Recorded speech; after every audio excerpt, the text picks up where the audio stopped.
periodic table.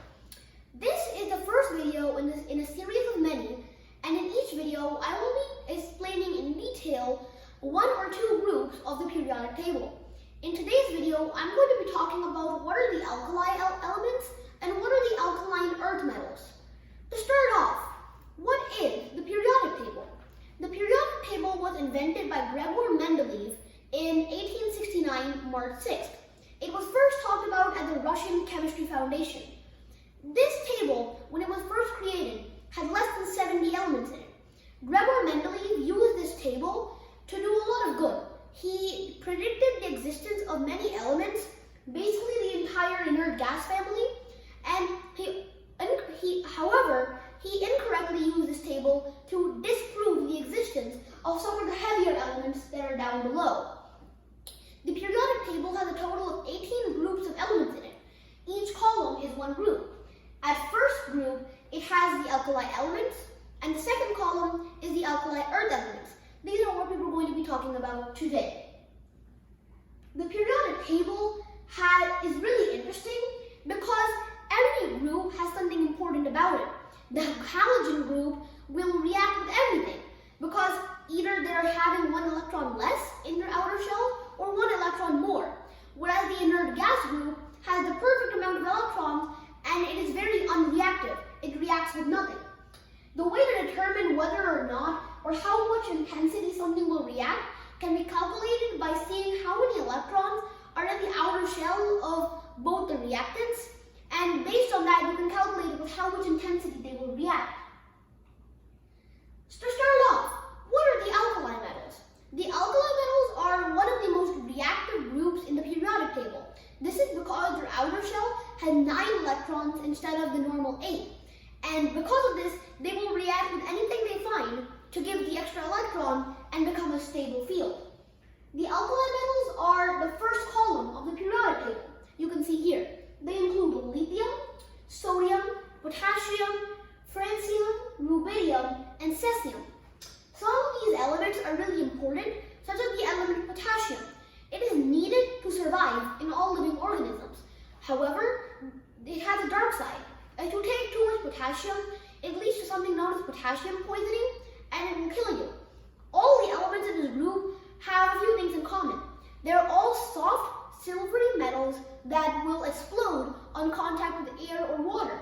They are not found in their pure form in any part of nature because the only way to keep them in pure form is to soak them in a container of oil, where water can't reach it and neither can air. If either of them reaches it, they'll just explode and form a new compound. The alkali elements are reactive because of the extra electron that I mentioned earlier. They have several uses, such as batteries, dishwashing soap, lethal injections, and atomic clock accuracy. These elements are like a voodoo magician's dream because they burn underwater and they burn in air. And if you dump them in water, they'll just keep burning under it. They have several uses between them. This is what they look like. You notice that most of these elements are the silvery metals and they all are kind of shiny. Their uses include, for lithium, everyone knows there's something called as lithium batteries. Everyone knows about this. But did you know that lithium has certain medicinal properties which allow it to calm down people who are having an episode of mania and also people who are having an attack of bipolar disorder? Sodium. Sodium is used as a reagent in the chemical industry. What this means is that it's used as a catalyst to get reactions going. Its salt, sodium chloride, is a salt we eat all day. And if you tweak it a little bit, it becomes rock salt, which you can use to de-ice roads that are frozen over. Potassium is most commonly in bananas and plants. Potassium and bananas are literally interchangeable. Bananas have a lot of potassium. It is vital to keep living beings alive. However, like I mentioned before, there's the dark side. It's the dark side. If you take too much potassium, it'll kill you. And this is why prisoners who are on the death row, who are basically just waiting for their death sentence, are given lethal injections of potassium. Like just pure potassium in a can, they literally inject it into your body. Rubidium is used as something called a getter in vacuum tubes. Scientists, when they do experiments related to space, they need to have cubes where it's a pure vacuum. There's nothing in there. Rubidium is used as a getter to remove all kinds of trace gases. And the gases that scientists can't notice, but if they put rubidium in there, they'll just explode and scientists can remove everything. Cesium is a radioactive material which is deadly to human growth. Cesium's compound cesium-40 is dangerous because it mimics something necessary to the body to get into it and slows down human growth, eventually building up into a lethal disease. So it has a few uses though. It is used as a drilling fluid to make mining easier. It is used as a catalyst promoter to make reactions easier, and it is used to make special optical glass. It is also used to keep atomic clocks accurate because it vibrates at speeds that are already set, and the atomic clock knows that move 1 second forward when you have noticed this many times vibration of cesium. Francium is a new material, not much is known about it. It is used in diagnostics for cancer cures, and it is also used in experiments of something called spectroscopy. So next, what are the alkaline earth metals? These are like the brother group to the alkali elements. They're almost as reactive, but they don't lose their outer electron that easily, which is why they aren't just all part of the same family. They are the second column of the periodic table. They include elements such as beryllium and radium. These elements also have a few uses, and they're really reactive. Some of them, such as radium and magnesium, will burn on contact with air for a long time with great intensity, making them very useful for things such as fireworks. These elements have some good uses, but they have some deadly components, just like potassium.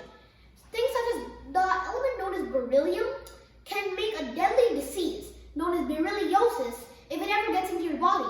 This is akin to lung cancer, and it inflames your lungs, and after some time it becomes lethal, to the point where you can't breathe, and it will kill you.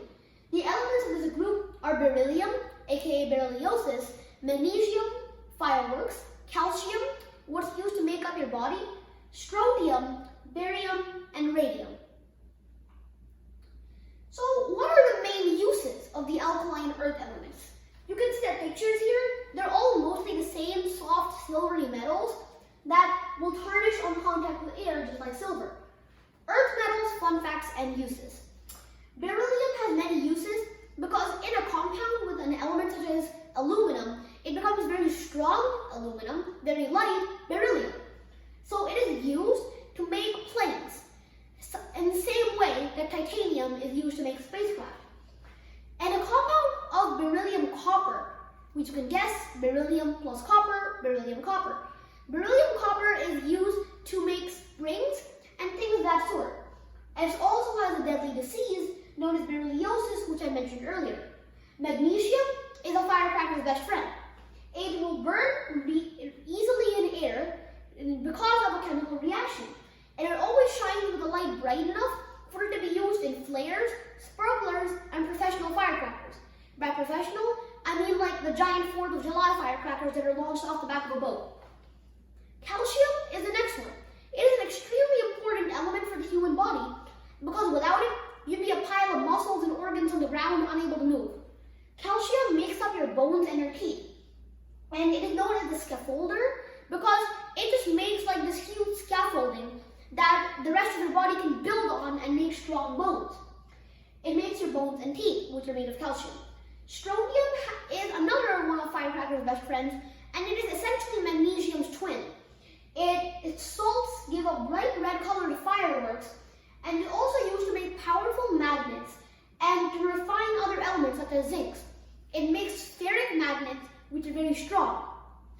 Barium is an element that does not have that many uses because of its chemical composition. The few uses it has are in compounds with other elements and as a mining fluid that makes drilling easier.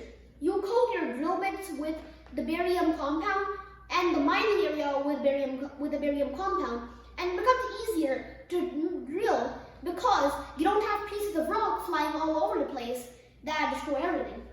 Radium, like its name suggests, is very radiant.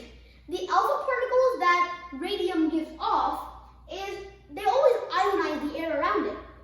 Every molecule of radium always gives off the extra electrons, and all the atoms around it get the extra electron, and they basically get ionized.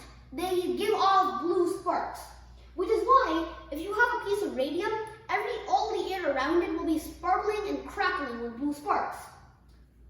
So, I hope you enjoyed my presentation. If you did, remember to like, subscribe, and share my channel. And I'll see you